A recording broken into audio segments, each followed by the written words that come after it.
Nasa punto ka na ba ng buhay mo na payag ka ng maging sugar baby para lang matustusan ng mga luhong gusto mo? Ganun ba? Andyan ka na ba? Charot lang. Anyways, isang kakaibang kwento ang ating maririnig sa araw na to na hindi ko alam kung ikakainis nyo ba o ikakasaya ng inyong mga puso na ganito ang kwento natin for today's video. Alam ko ang naiintriga ka na kaya wag na nating patagalin pa ito. Heto na ang paborito ninyong programa, ang Dear Mama Mia.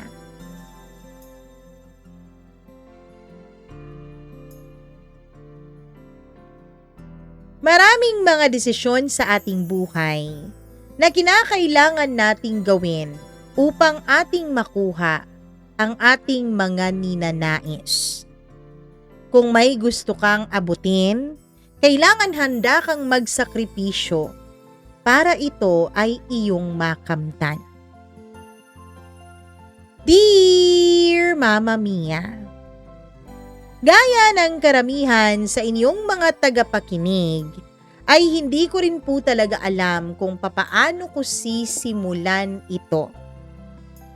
Di ko alam kung magsisinungaling ba ako para lang magustuhan nyo o sasabihin ko ang katotohanan kahit ang kapalit nito ay inyo akong husgahan. Pero nakapagdesisyon ako na sisimulan ko ito sa katotohanan lamang, Mama Mia. Wala naman talagang tamang paraan para ikwento ang mga kasalanang pilit mong kinakalimutan. Pero heto ako ngayon, nagsasalita kasi baka sakaling gumaan yung dibdib ko. Hindi naman ako masamang tao noon. O siguro, hindi ko palang alam kung gaano kalalim ang magiging kabayaran ng pagtupad ko ng aking mga pangarap. Lumaki ako sa isang maliit na barangay dito sa amin sa Leyte. Yung tipong halos magkakakilala po ang lahat ng tao. Yung mga kapitbahay ay walang mga mahahabang pader. Yung mga chismis na dumadaan lang sa hangin.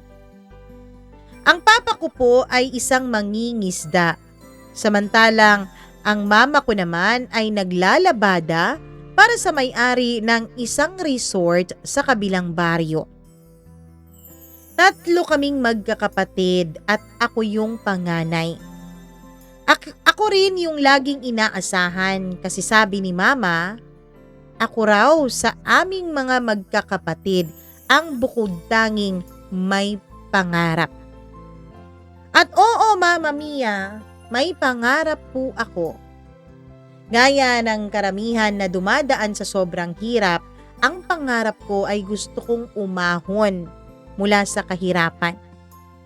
Ayoko na araw-araw ay tuyo na lang lagi ang ulam. Ayoko nang lagi kaming mangungutang ng bigas sa tindahan ni na Aling Berta. Gusto ko ng bahay na may tiles. Gusto ko ng cellphone na hindi kinakailangang ikabit sa charger habang ginagamit. Simple lang naman yun, di ba? Pero sa hirap ng buhay namin, ay mukhang napaka-imposibleng makuha at makamtan ng mga pangarap na yon. Mama Mia, naaalala ko pa ang araw na nakilala ko po si John D. Siya yung tipo ng lalaking mabait, tahimik, pero medyo awkward sa una. Anak siya ng may-ari ng lupa kung saan nagtatrabaho noon ang mga tiyuhin ko bilang tagabantay ng lambat. May kaya sila, Mama Mia. Hindi naman yung sobrang yaman talaga pero may bahay sila sa bayan. May sarili rin siyang motorsiklo at hindi na niya kailangang mag-aalala kung saan kukuha ng ipang-uulam bukas. Nung una ay hindi ko siya type. Kasi yung mga katulad niya, hindi naman napapatingin sa gaya kong amoy araw. Laging nakatsinelas at may putik pa minsan sa mga binti. Pero ewan ko ba, Mama Mia, yung titig niya ay tila ba parang may nakikita siya sa akin kahit hindi naman po talaga ako kagandahan. Naging magkaibigan kaming dalawa ni John D. Lagi siyang bumababa sa tabing dagat, nag-aabot ng tinapay kay Papa at minsan nagdadala din ng soft drinks. Bagay na hindi ko po natitikman kapag walang nagbibigay o hindi kami nakiki-birthday o nakikisali sa mga okasyon ng kapitbahay. Hanggang isang gabi, tinanong niya po ako kung pwede daw ba niya akong ligawan. Hindi ako sumagot noon ng diretsyo pero nginitian ko siya. At siguro, yun na nga ang simula ng lahat ng gulo sa kwentong ito. Mama Mia, dahil sa kabaitan po ni John D, ay minahal ko po siya. Sa totoo lang, sa kanya ko unang naramdaman yung pagiging espesyal. Matatawag mong siya ang first love ko. Although meron naman na akong mga nagugustuhan dati, pero siya talaga yung tunay, yung puro.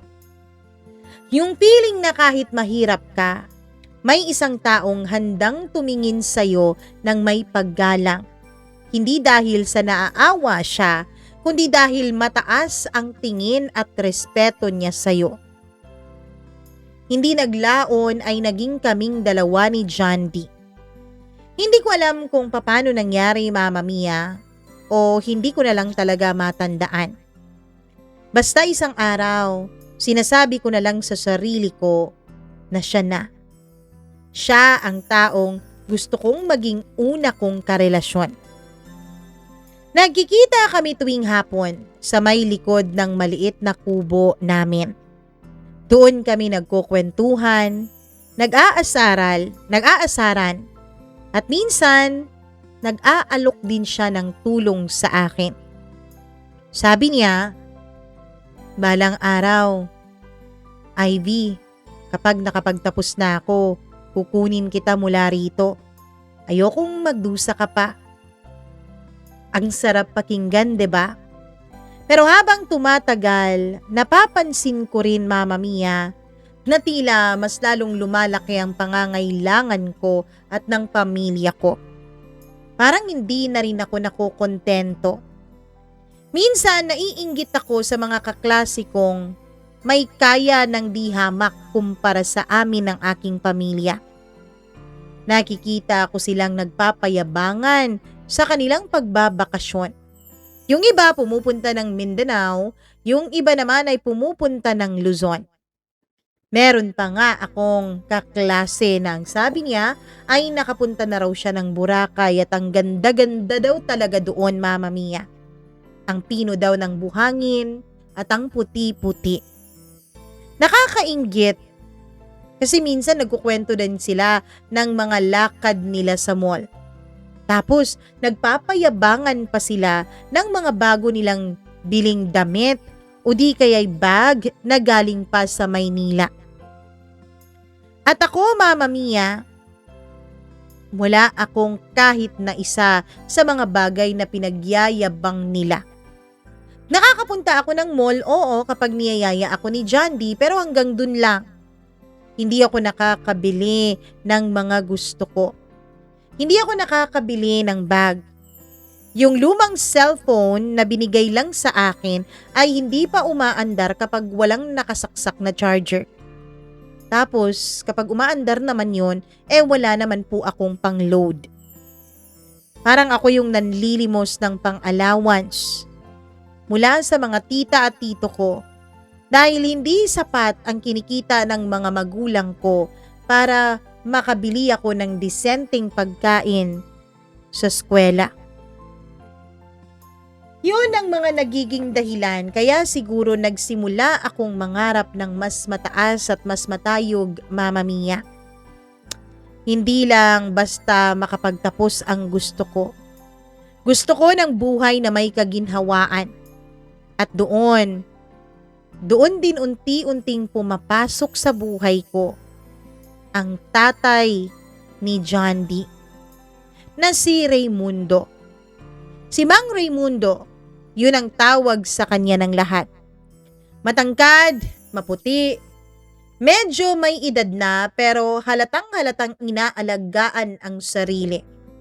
Halatang-halatang walang ibang iniindang kahirapan dahil nagagawa pang pagtuunan ng pansin ang kanyang itsura. May tindig siya na parabang sanay na mag-utos sa iba. Sa unang tingin pa lang, dahil sa kutis niya ay alam mo talagang may pera.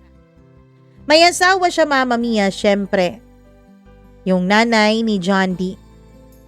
Pero Mama Mia, halos lahat ng kaniyang mga anak, pati na rin yung asawa niya, ay nandun sa Maynila dahil ito ang nag-aasikaso ng mga negosyo nila doon. Meron kasi silang maliit daw na grocery store na itinayo doon. Ang mama kasi ni John D, Mama Mia, ay Manilenia. Kaya sanay ito sa buhay Maynila. Kaya ito na ang nag-aasikaso ng kanilang negosyo.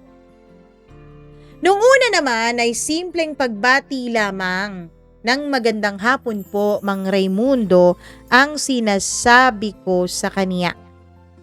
Ngumingiti lamang siya. Minsan nag-aabot ng pasalubong sa anak niyang si John D. Pero habang tumatagal, lalo na kapag napipirmi ako sa bahay nila o di kaya naman ay doon sa kanilang lupain, ay napapansin ko na iba yung tingin niya sa akin. Hindi ko alam kung imagination ko lang. Pero yung mga mata niya, tila may talim habang nakatingin. Pero parang nangungusap, Mama Mia. Parang nang-aakit sa akin. At may kung anong kaba sa dibdib ko tuwing tinititigan niya ako ng matagal. Hindi ko alam kung dapat kong ikwento yung mga sumunod na nangyari. Pero siguro, kailangan ko itong ikwento para maintindihan niyo. Kasi Mama Mia, dito po nagsimula ang lahat ng kasalanan ko. Noong isang gabi, bumisita po siya sa bahay namin. Si John D naman noon ay bumisita din sa mama niya sa Maynila. Sabi niya, mag-check daw siya doon ng mga universidad na pwede niyang pag-aralan dahil ang gusto niya at ng mga magulang niya ay sa Maynila daw siya makapag-aral. Ang papa ko noon ay nasa dagat, pumapalaot. Ang mama ko naman ay naglalabada sa kabilang baryo. Ang mga kapatid ko naman ay bumisita sa lola namin para humingi ng bigas kasi wala na raw kaming maisaing bukas, sabi ng mama ko. Nung dumating si Mang Raymundo sa bahay namin ay nagulat pa siya. Ay, ikaw pala yan, Ivy? Ikaw pala ang panganay na anak ni Nestor? Opo, Mang Raymundo. Ako po. Nanako, iha. Mas maganda ka pala sa malapitan. Hindi ako agad nakasagot. Hindi ko rin alam kung matatakot ba ako sa kanya o matutuwa ako sa sinasabi niya. Ngumiti lamang ako. Simula noon, alam ko, Mama Mia, na may nagbago na. Hindi ko talaga makalimutan yung gabing yun. Hanggang ngayon, kapag pumipikit ako, parang naririnig ko pa rin yung boses ni Mang Raymundo, ang tatay ng lalaking mahal ko. Mama Mia, unti-unti din siyang pumupunta sa bahay namin. Kahit wala namang okasyon ay bumibisita siya. Wala rin naman siyang dala ng kung ano-ano. Lalo pa noon, Mama Mia, noong nag-aral na po si John D sa Maynila. Lagi niya akong dinadaanan sa bahay. Dumaan lang ako, naaalala ko kasi yung mga tinapay na dinadala sa'yo ni John D. Baka gusto mong dalhan kita. Alam mo, sabi ni John D sa akin, itanong ko raw sa'yo kung anong gusto mong pasalubong pag uwi niya galing Maynila. Mga ganong tanungan lang, Mama Mia. Pero sa totoo lang, hindi lang tinapay yung dala niya. Minsan, pumupunta siya at kapag nakita niyang mag-isa lang ako ay may kasamang sobre siyang inaabot sa akin. At yung sobre na yon ay may lamang pera. O eto, pambili mo ng mga gamit mo sa school, Ivy. Sabi niya. Nagulat ako, Mama Mia. Hindi naman ako humihingi, pero noong oras na yon ay gutom kami. Ilang araw kasing hindi nakapagtrabaho at hindi nakapaglabada ang mama ko dahil nilagnat siya. Si papa ko naman ay hindi pa nakakabalik galing laot. Nung nakita ko yung pera, malutong, mabango at totoong pera, hindi ko alam kung marangal ba kung babae kung tinanggap ko yon. Pero tinanggap ko yon, Mama Mia, dahil alam kong kailangan ng aking pamilya. Sabi ko sa sarili ko, wala naman sigurong masama. Tumutulong lang naman siya. At isa pa, tatay naman siya ni John D. Pero doon nagsimula ang pagkasira ko.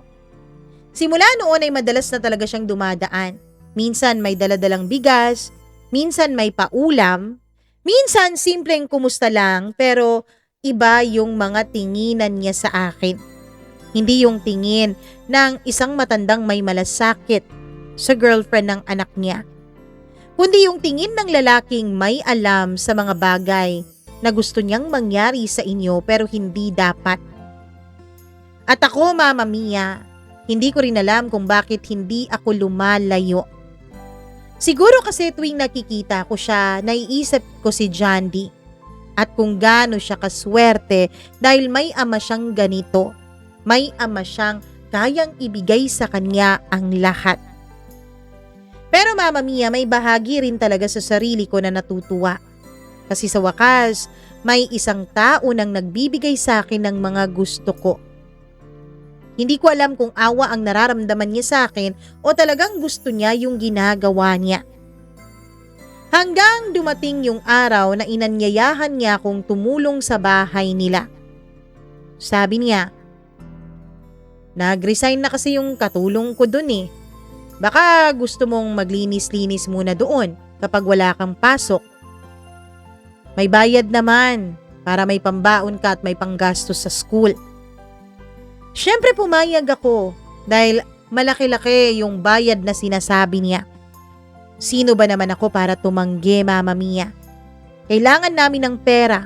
Kailangan ko ng pera. At gusto kong makaramdam ng kahit na konting kaginhawaan.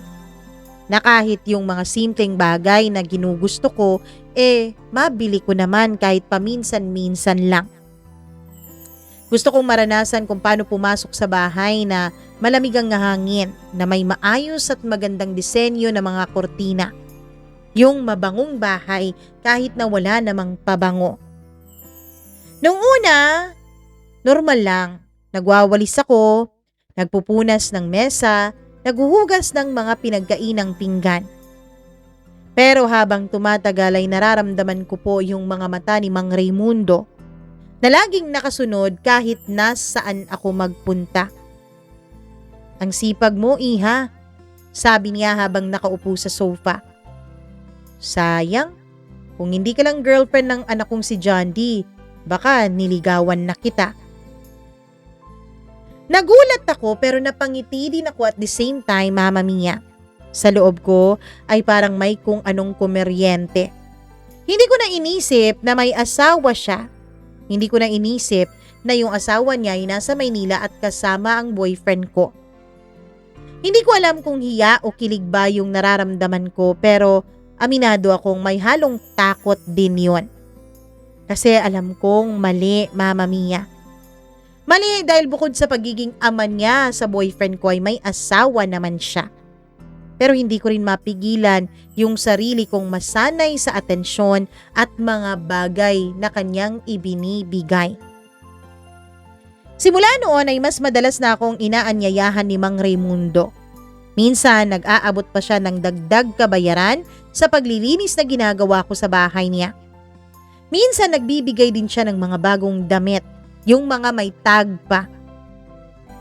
Para hindi ka naman laging naka-uniforme lang mula sa school kapag pumupunta ka dito, sabi niya. At kahit hindi ko alam o kahit alam kong hindi tama, ay tinatanggap ko pa rin lahat ng binibigay niya sa akin. Kasi tuwing nakikita kong masaya si mama dahil may nabili akong ulam, iniisip ko, Mama Mia, na baka hindi naman talaga to kasalanan. Baka ito naman talaga ang makakapagpaginhawa sa buhay ng aking mga magulang. Pero Mama Mia, aaminin ko na kahit anong deny ko sa sarili ko, tuwing gabi, kapag matutulog na ako ay hindi ako mapakali. Para bang may dalawang boses sa loob ng ulo ko. Yung isa ay nagsasabing, ginagawa mo lang naman to para sa pamilya mo. At yung isa ay binubulong sa akin na, ginagawa mo to kasi gusto mo rin. Nagsimula akong hindi maging komportable kapag tumatawag si John D sa telepono. Babe, kumusta ka na dyan? Si Papa ba nakikita mo minsan? Ngumingiti lang ako kahit hindi naman niya ako nakikita. Oo, paminsan-minsan. Nagbibigay nga siya sa akin ng mga paborito mong pagkain para raw maalala kita. Mabait naman yung papa mo, babe. Hindi ko kayang aminin sa boyfriend ko, Mama Mia. Hindi ko kayang sabihin na tuwing nagkikita kami ng ama niyang si Mang Raimundo, ay may mga titig na hindi ko na kayang iwasan. May mga sandaling parang gusto kong tumakbo pero hindi ko magawa.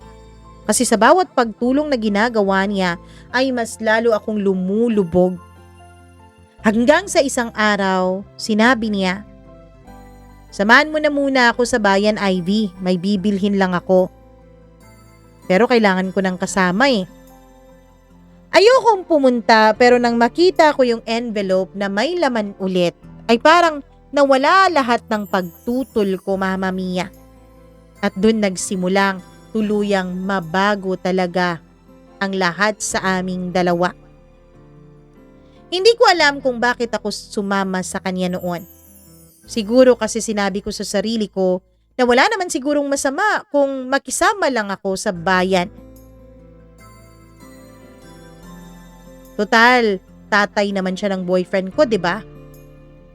Pero sa loob-loob ko, alam kong nagsisinungaling ako. Sumakay kami sa sasakyan niya. Yung SUV ang tawag daw doon, Mama Mia. Pinapangarap ko lang yung masakyan sa personal. Amoy leather sa loob, malamig ang aircon at ang musika ay yung mga lumang kanta na parang hindi ko naiintindihan pero nakaka-relax. Tahimik lang ako noong una, pero ramdam ko yung mga mata niyang pasimpleng sumusulyap sa akin. Para akong batang nahihiyang tumingin pero alam kong alam niyang napapansin ko. Pagdating sa bayan, nag-shopping kami, Mama Mia. Nagulat ako nung sinabi niyang, pili ka na ng damit, regalo ko, para may maisuot ka kapag pumupunta tayo dito sa bayan. Gusto kong tumanggi, gusto kong sabihin na hindi na po kailangan. Pero naaalala ko yung nanay kong may ubo at yung nakasabit na listahan ng utang sa tindahan. Kaya ang nasabi ko na lang ay, salamat po. Tinuruan niya ako kung paano pumili ng mga magaganda at mamahaling tela. Kung paano tignan ang presyo, kung paano maglakad sa mall nang hindi halatang taga-baryo ka at hindi sanay doon. At sa bawat bagay na tinuturo niya, may kasamang haplos sa braso ko, tapik sa balikat ko at mga tingin na parang gusto kong paniwalaan pero kinatatakutan ko rin. Pagkatapos naming mamili ay kumain kami sa isang kainan na may malamig na hangin at mga ilaw na parang mga bituin. Wala akong ganitong karanasan noon kahit kay John D. dahil sa mga fast food chain lang naman kami kumakain noon. Wala pang lalaking nagdala sa akin sa ganitong lugar. At habang kumakain kami, sabi niya, sayang no? Kung hindi lang ikaw ang girlfriend ng anak ko, baka ikaw sana ang babaeng lagi kong nakakasama dito at sa lahat ng lugar na gusto ko. Ngumiti ako pero pilit iyon. Pero totoo, aaminin ko na kinilig naman ako. At doon ko unang naramdaman yung kakaibang kilig na may halong takot. Kasi alam kong mali. Pero parang yung bawat salita niya ay may kapangyarihan. At doon ka rin unang naramdaman yung lasa ng ambisyon, Mama Mia. Matamis pero nakakahiyang lunukin. Pag-uwi namin sa probinsya ay nagpasalamat ako. Maraming salamat po. Hindi niyo naman po kailangan gawin lahat ng to. Ngumiti lang siya. Sabay sabing, hindi ko kailangan pero gusto ko. Kasi gusto kitang tulungan, Iha. Gusto kong makita ka na umaangat. Pagkatapos noon ay madalas na akong pumupunta sa bahay nila. Hindi na para maglinis, kundi dahil tinatawagan niya ako tuwing wala si John D. Oo, kapag pumupunta na si John D para mag-aral sa Maynila ay lagi akong nandun sa bahay nila. Para raw may kakwentuhan siya dahil nabuburyo daw siya doon, Mama Mia. At bawat punta ko ay may bago siyang regalo. Bag, pera, at isang araw, cellphone, Mama Mia. At ako naman ay parang manikang dekontrol na hindi marunong tumanggi. Kasi bawat pagbigay niya ay mas napapadali ang buhay ko at ang buhay ng aking pamilya. Hanggang sa dumating yung sandaling hindi ko na namalayan kung kailan naging natural na sa akin ang pagtanggap ng mga ibinibigay niya. Parang lumipas lang ang panahon at ako na yung babaeng tinutulungan ng tatay ng boyfriend ko. At alam kong may kapalit yun, Mama Mia. Kahit hindi pa niya sinasabi sa akin ng diretsyahan. Minsan tinanong ko ang sarili ko sa salamin. Hanggang saan mo kaya na dalhin ng lahat ng to? Pero hindi ko masagot ang tanong na yon. Kasi alam kong ayokong marinig yung totoo, Mama Mia. Lumipas ang ilan pang mga linggo at buwan at bumalik na nga si John D mula sa Maynila. Masaya siya. Excited na excited siyang makita ako. Pero ako, may kaba sa dibdib ko. Sa tuwing magkakasama kasi kami, Mama Mia, ay parang may laging humaharang sa pagitan namin. At yun ay walang iba kundi si Mang Raimundo, ang tatay niya. At kahit pilitin kong hindi isipin, yung mga mata ni Mang Raimundo tuwing nagkikita kami ni John D sa bahay nila, ay parang paalala ng lihim na nilulunok ko sa araw-araw. Hanggang isang gabi ay nag-text siya. Huwag ka na munang umuwi, kakausapin kita saglit. Nandun si John D at natutulog sa kwarto niya sa itaas. Si Mang Raimundo naman noon ay nasa sala, hawak ang baso ng alak. Lumapit ako, tahimik lang. Tapos sabi niya, ang ganda mo ngayon, Iha. Pero yung salitang Iha ay hindi naman tunog, tawag ng isang matanda sa isang bata. May halong init, may halong pahiwatig. At doon sa katahimikan ng bahay nila, alam kong tuluyan na akong papasok sa mundong hindi ko alam kung kakayanin ko bang kontrolin.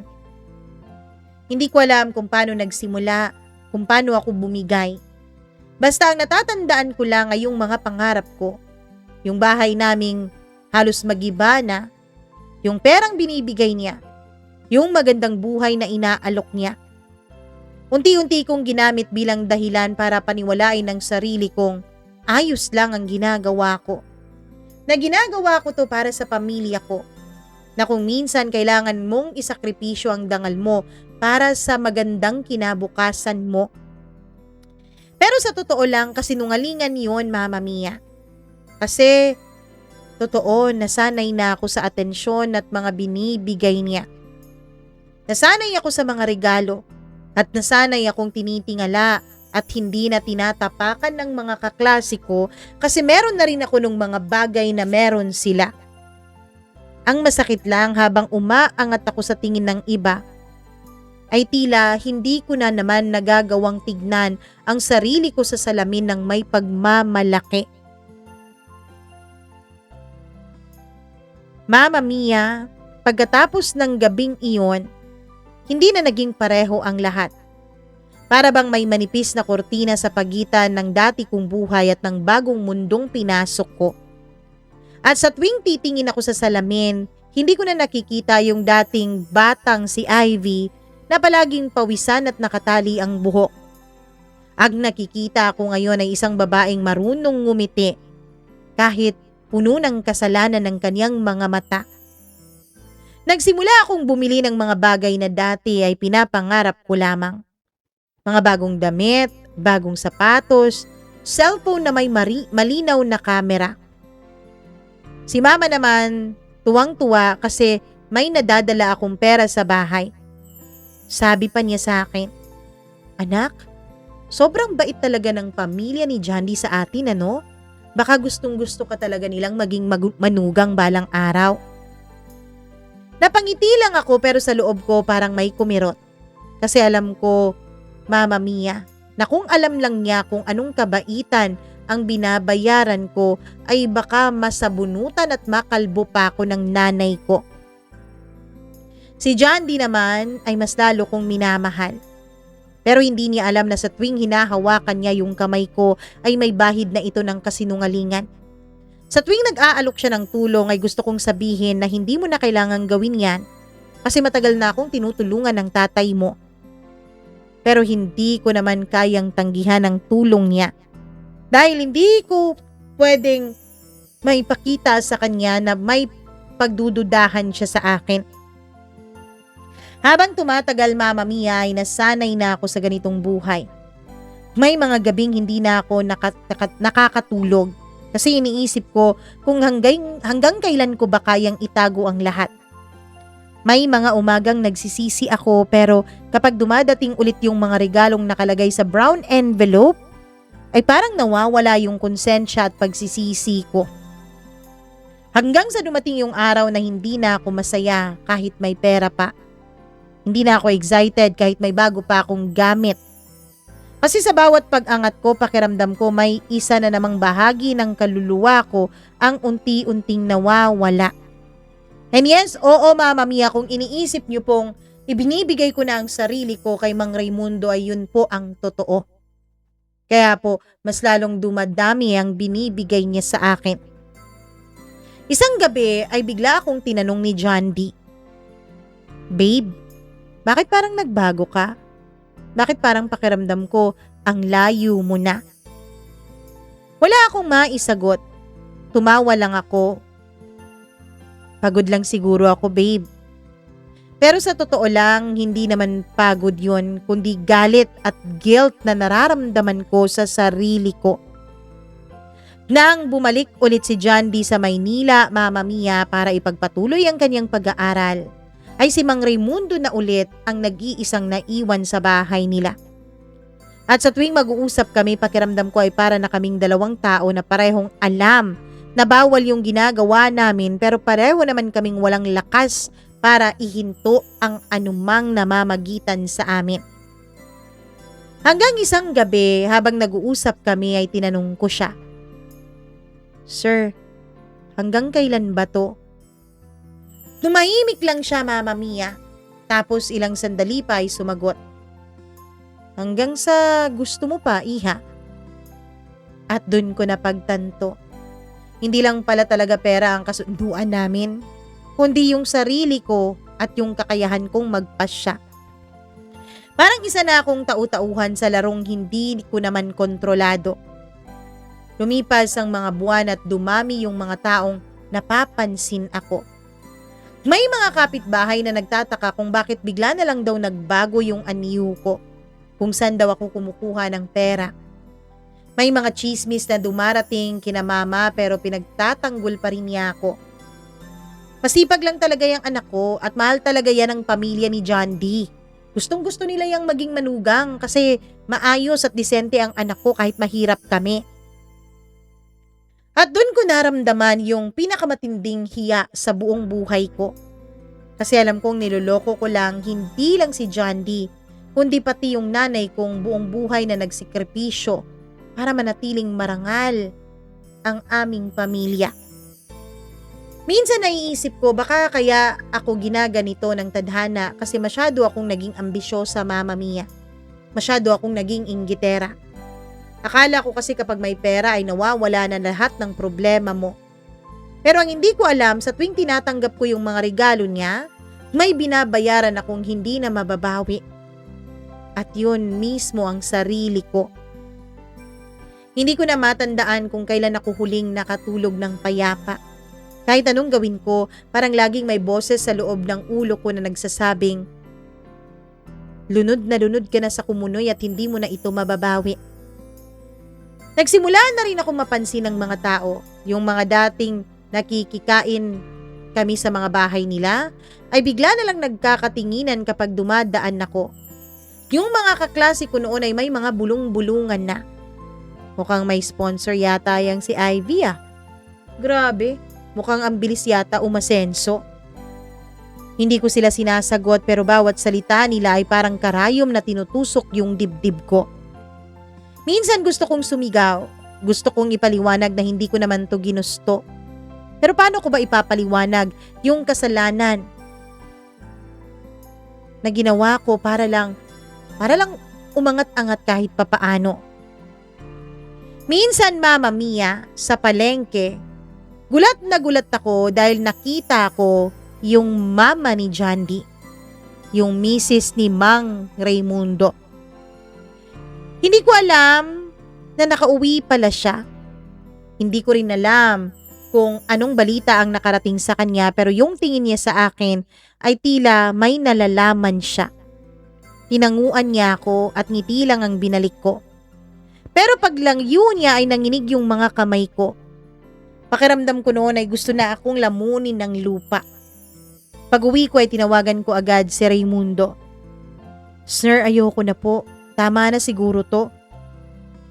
Tahimik lamang siya sa kabilang linya tapos sabi, sige, pero wag na wag mong kakalimutan na marami ka nang napakinabangan sa akin. At doon ko naramdaman na parang sinampal ako ng katotohanan.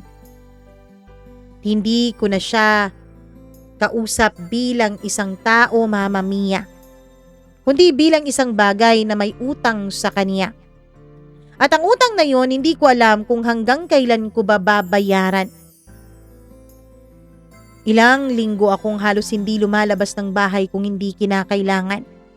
Si John D tumatawag pero hindi ko na sinasagot. Kasi hindi ko alam kung paano ko siya haharapin. Hindi ko kayang sabihin na habang inaabot niya sa akin yung mga pangarap naming dalawa, ako naman ay unti-unting binibenta yung katawan ko sa sarili niyang ama. Hanggang isang araw, ay bigla na lang nagpakita si John D sa bahay. Nagulat ako.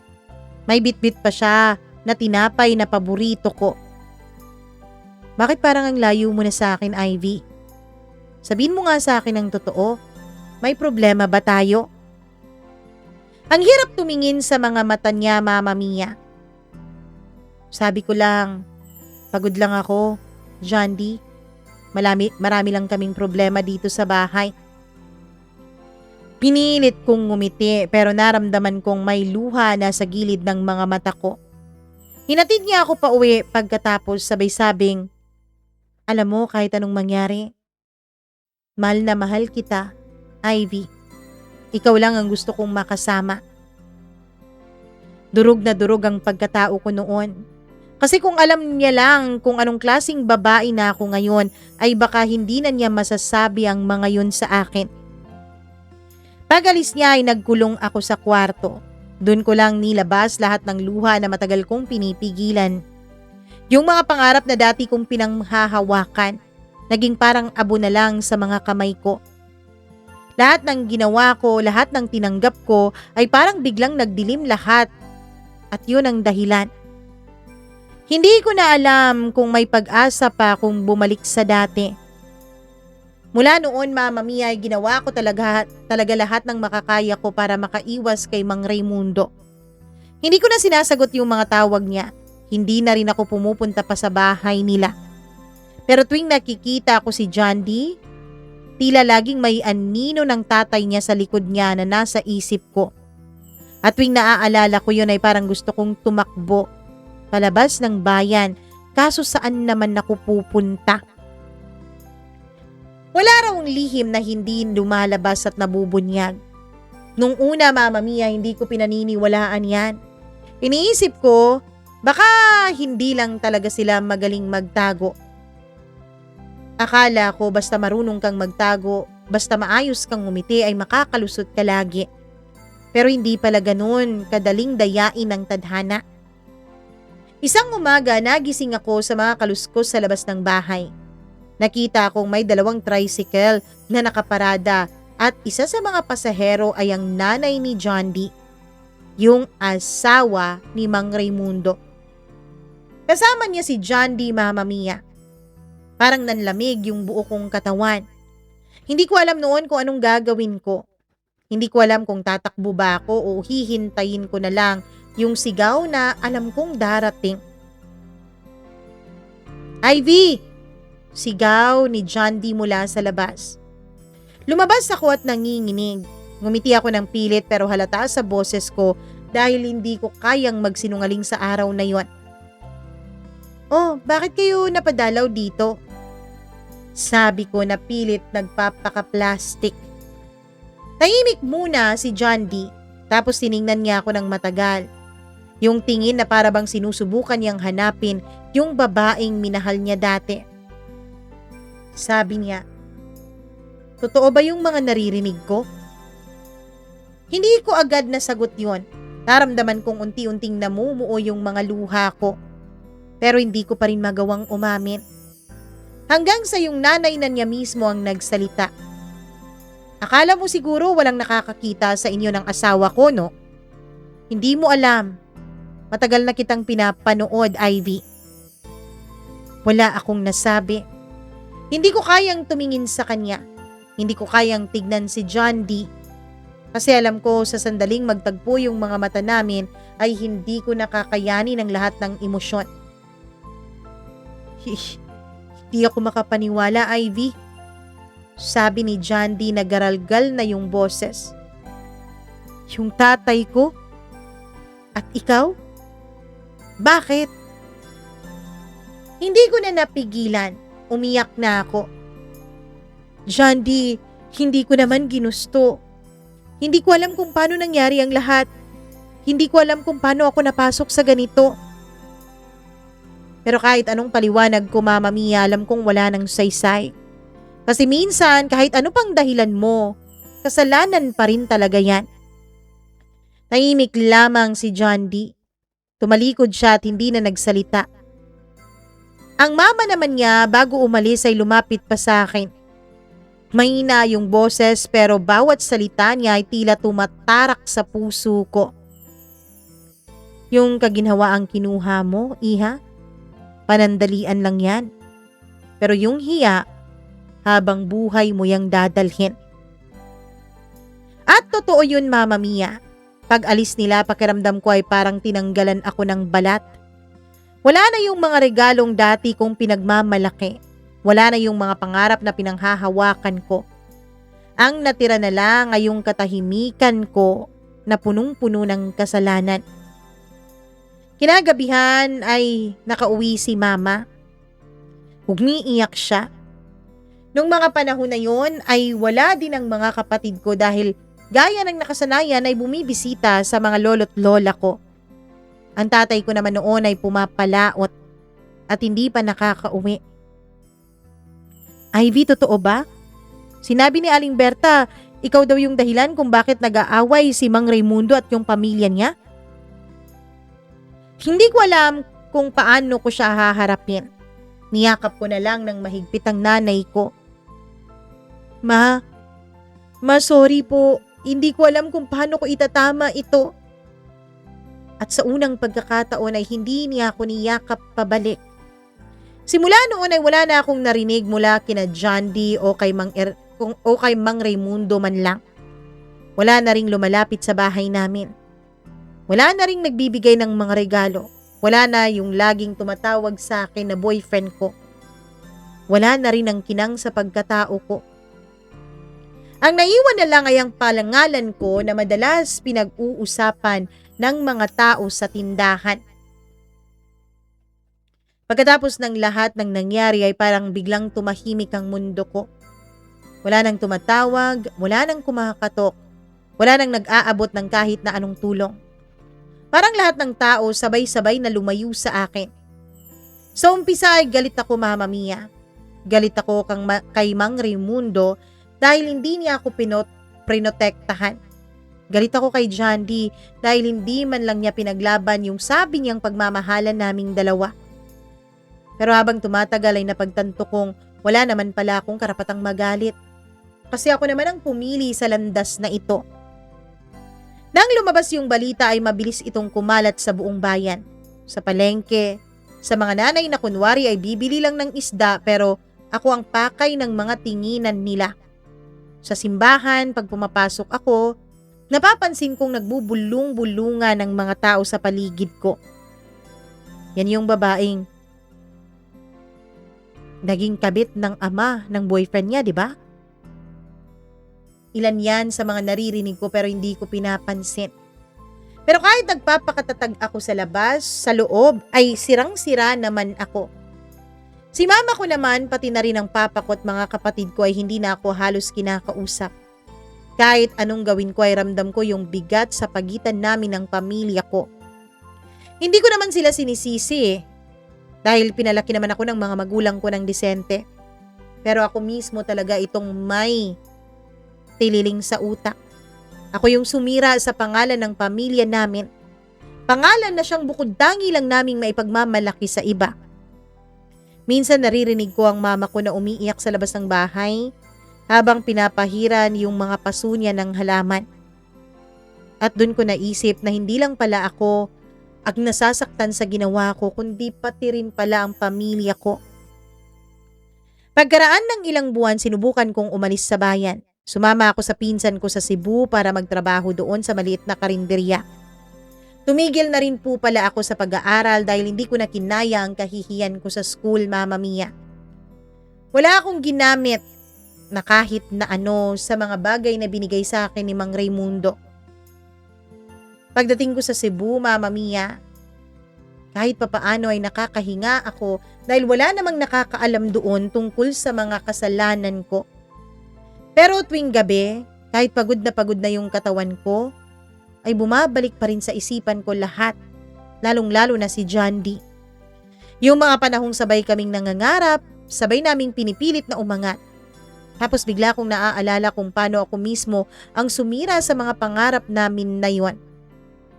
Minsan naisip ko, kung hindi ako naging sakim, baka ngayon magkasama pa rin kami. Isang araw may dumating na matandang lalaki sa karinderya, nakasombrero, nakaputing polo. Paglapit niya ay kinabahan ako dahil kilala ko siya, si Mang Raimundo. Mama Mia, pakiramdam ko ay naglaho lahat ng ingay sa paligid. Hindi ko alam kung tatakbo ako palayo o kakausapin ko siya. Ivy, kumusta ka na? Tahimik lang ako sa tanong niya na yun. Di ko alam kung paano sasagot sa taong minsan naging dahilan ng pagkakalunod ko sa matinding kasalanan. Hindi na kita nakita pagkatapos nun. Pero gusto kong malaman mong humingi ako ng tawad sa anak ko. Sinubukan kong ayusin ang pamilya namin. Tumango lang ako at hindi makatingin sa kanya. Pero sabi ko, hindi mo naman kailangang humingi ng tawad sa akin, sir. Ako naman yung sumira sa lahat. Ako naman yung sumira sa pamilya niyo. Pareho tayong nagkamali, Ivy. Pero sana, matuto ka ring patawarin ang sarili mo. Hindi ka mabubuhay nang may galit ka sa iyong sarili at bata ka pa. Bago pa siya umalis ay inabot niya yung isang sobre. Puno ng pera pero hindi ko tinanggap. Sir, sapat na yung pagkakamali ko. Ayoko nang dagdagan pa yun. Ngumiti lang siya, tapos tumalikod, bit-bit yung sobre. At doon ko na-realize, Mama Mia, na siguro yun ang closure naming dalawa. Pag-uwi ko ay humarap ako sa salamin. Matagal kong tinitigan yung sarili kong mukha. Hindi na ako yung dating Ivy na puno ng mga pangarap at pag-ibig. Ako na yung Ivy na punong-puno ng kasalanan. Akala ko nung una, Mama Mia, sapat na po ang paglayo ko. Na kapag nagbago ako ng lugar, magbabago na rin yung mga mata ng mga tao, pero mali pala ako. Kahit saan ka pala pumunta, dala-dala mo pa rin yung bigat ng ginawa mo, lalo na kapag sariling puso mo ang iyong kalaban. Makalipas ang 1 taon, nakasanayan ko na yung tahimik na buhay ko sa Cebu. Nagtatrabaho pa rin ako sa karinderya. Minsan naglalabada din para sa mga kapitbahay para may dagdag kita. Para may maipadala ako sa mga kapatid ko. Hindi na ako nag-aayos masyado. Hindi na rin ako nagsusuot ng mga magagandang damit. Gusto ko lang maging simple. Gusto ko lang maging payapa. Isang araw, Mama Mia, dumating si Mama. Halos hindi ko na siya kilala dahil pumayat siya at halatang na-stress talaga siya sa mga nangyari. Niyakap niya ako. Yung yakap na matagal ko nang inaasam. Wala nang galit. Anak, tapos na ang lahat. Umuwi ka na kung gusto mo. Sabi ng mama ko. At doon ako tuluyang hindi makapagsalita, Mama Mia. Pero kahit bumalik ako, hindi pa rin ganun kadali. Ang mga tao sa baryo, kahit tahimik na, may mga mata pa rin na nanghuhusga. Hindi pa rin talaga nila nakakalimutan lahat ng nangyari, Mama Mia. Nagulat ako isang araw dahil isang gabi, habang pauwi ako galing palengke, ay may tumigil na motorsiklo sa tabi ko. Paglingon ko ay si John D. Matagal ko siyang tinitigan, Mama Mia. Hindi ko alam kung anong sasabihin ko sa kanya. Ngumiti siya. Yung ngiti na isa sa mga dahilan kung bakit ko siya minahal. Tagal mong nawala sabi niya. Baka kasi kailangan ko munang magtago sa sarili kong kahihiyan. Sagot ko naman.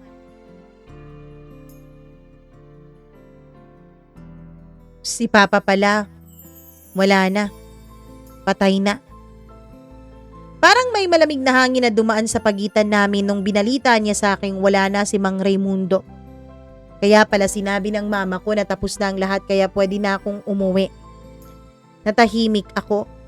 Hindi ko alam kung anong dapat kong maramdaman. Malulungkot ba ako?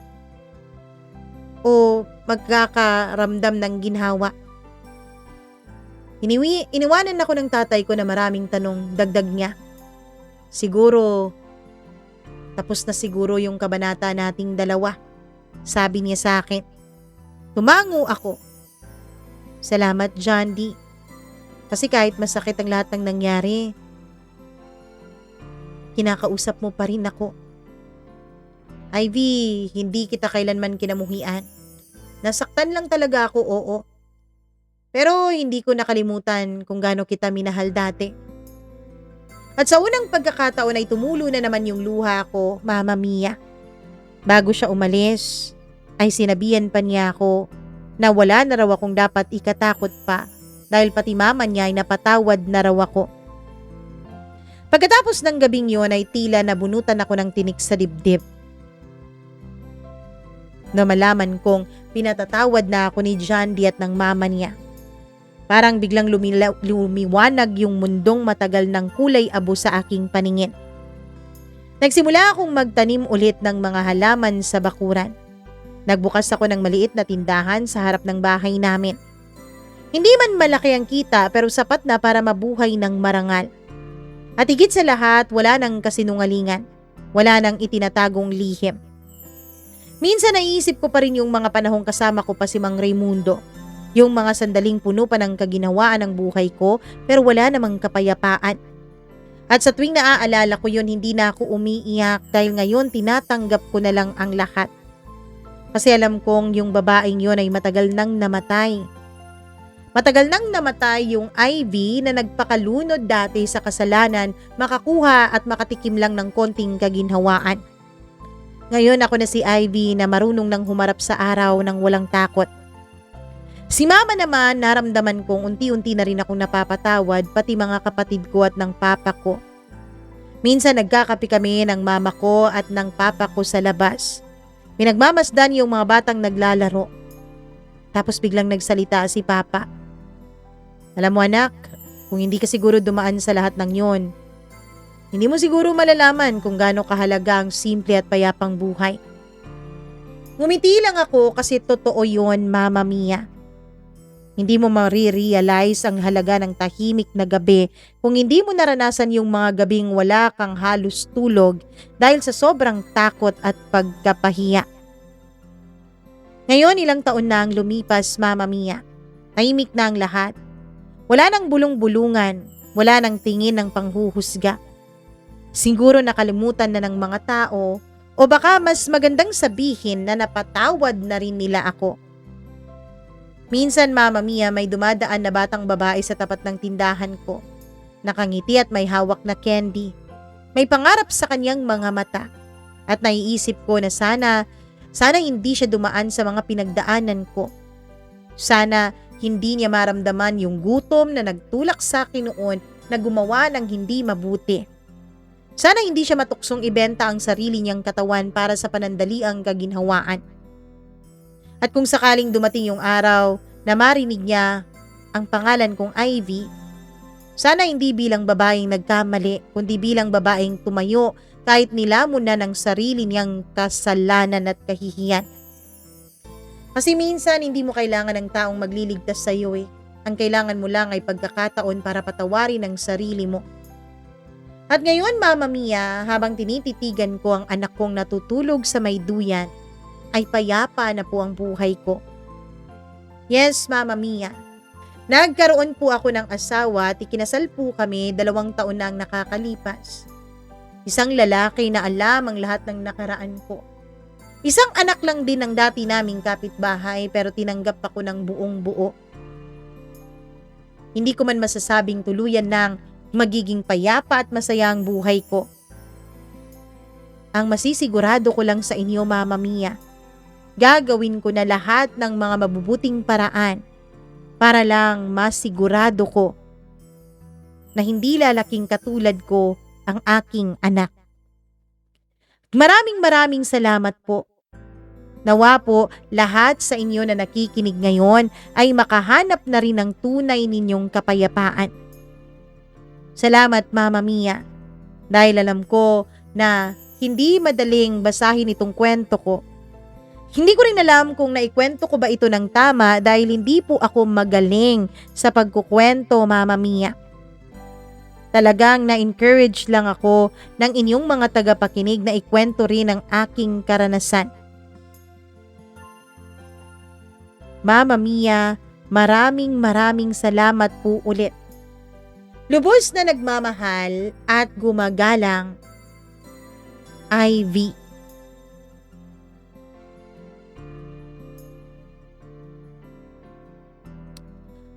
Alam mo, Ivy, hindi naman lahat ng nagkasala ay masamang tao na.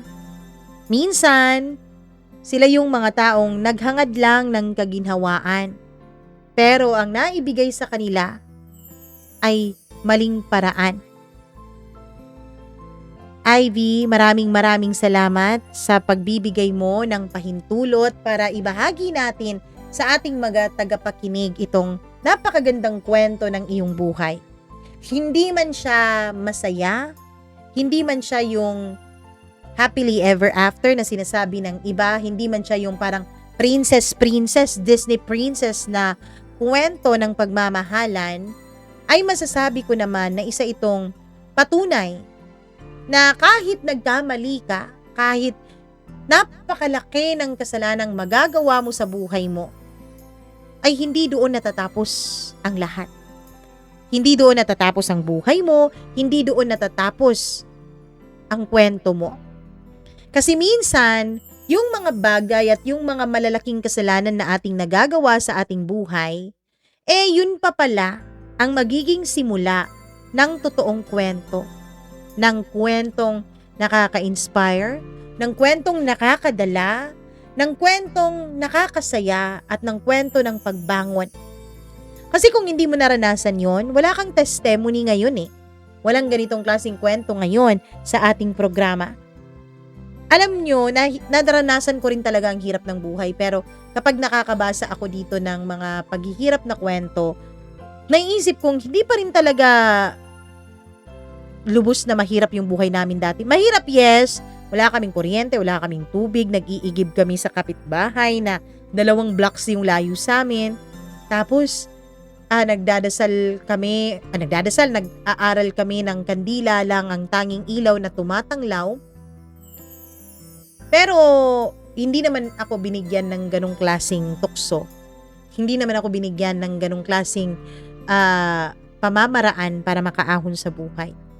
Pero nakaahon pa rin naman. Hindi yung masaganang masagana, yung masarap na masarap. Pero mas maayos na kaysa sa dati. Kaya alam ko at saksi ako na lahat ng tao, lahat ng paghihirap na pinagdaanan ng isang tao, lahat yun aalwan din. Lahat yun mawawala din. At lahat yun magiging payapa din. So sa lahat ng mga nakikinig ngayon na dumadaan sa hirap ng buhay, ay nako, huwag kayong mag-alala dahil hindi kayo nag-iisa. Huwag kayong mag-alala dahil marami tayo na nahihirapan. Pero ang mga paghihirap, yan ay mga rekado lamang ng buhay eh. Mga parang pampatamis, pampaalat, pambibigay lasa lang ng buhay. Hindi mo kailangang sumuko kapag nahihirapan ka. At hindi mo kailangang pumunta sa masamang gawain para lang makaahon sa hirap. Pero, kung nalunod ka na talaga doon, kung nakapunta ka na talaga sa masamang gawain, meron at meron pa rin talagang pag-asa na makakaahon ka mula doon. Hanggat nasisinagan ka pa ng araw, hanggat bumubuka pa ang mga mata mo sa pagsikat ng araw, laging merong pag-asa. Yan ang lagi niyong tatandaan, okay? So sa mga nakikinig ngayon, sa mga nanonood, please do like and share this video. Tapos kapag na-share nyo na at na-like nyo na, nako, ang susunod nyong gawin ay mag-subscribe na kayo dito sa channel natin kung hindi pa po kayo subscriber. At kapag subscriber na po kayo, please do not hesitate na, nako naman, eto pinaka-importante, na mag-subscribe na rin po kayo sa ating isa pang channel. Kahit wala pa yung update, promise, magkaka-update din yan sa takdang panahon. Hanapin niyo lamang Encounters with Mama Mia, ang channel po natin na isa. Kung hindi niyo po mahanap, ayan po ang link sa baba. Paki-copy na lang yung link tapos lagay niyo sa search box. Tama po ba? Search box ng inyong browser para mahanap nyo yung ating channel. Sa mga nakikinig ngayon, kung may sarili po kayong kwento, please paki-share that to us para naman may ma-inspire kayo at mabigyan kayo ng leksyon o entertainment dito sa ating mga tagapakinig. All you have to do is to email that to us. Ayan po ang ating email address sa baba, mamamiacdo00317@gmail.com. Bago tayo magpaalam, hello muna ako sa ating mga suki na mga members. Hi ako kay Colleen Bueno, kay Diane Martinez, Evelyn Kawit, Janice Linian, Maria Elena Abe, Maureen Tugab, Gimaras Girl, Easy Gale, Mila Raduban at Freaky. Si Freaky ang pinakauna nating member.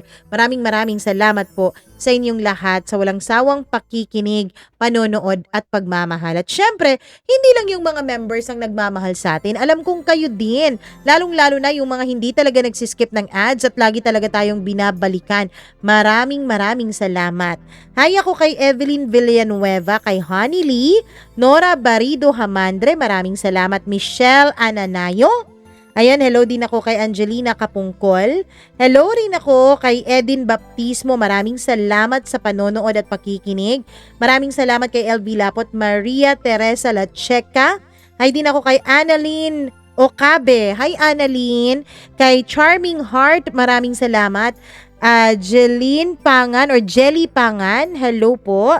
Hello din kay Melissa Paulo. Maraming salamat. Sir Reynaldo de Vera, Daisy Pacdag, Queen Yara, Lira Labilia, maraming thank you. Sheila Quintana, Ma'am Judith McGovern and to her husband, Emmy Rama, maraming salamat. At sa lahat ng nanonood at nakikinig, thank you so much sa inyong lahat. Mag-ingat po kayo palagi and ako po ang nag-iisa ninyong Mama Mia hanggang sa susunod po nating kwento. Dito lamang sa inyong paboritong programa. Mwah! Bye! Love you!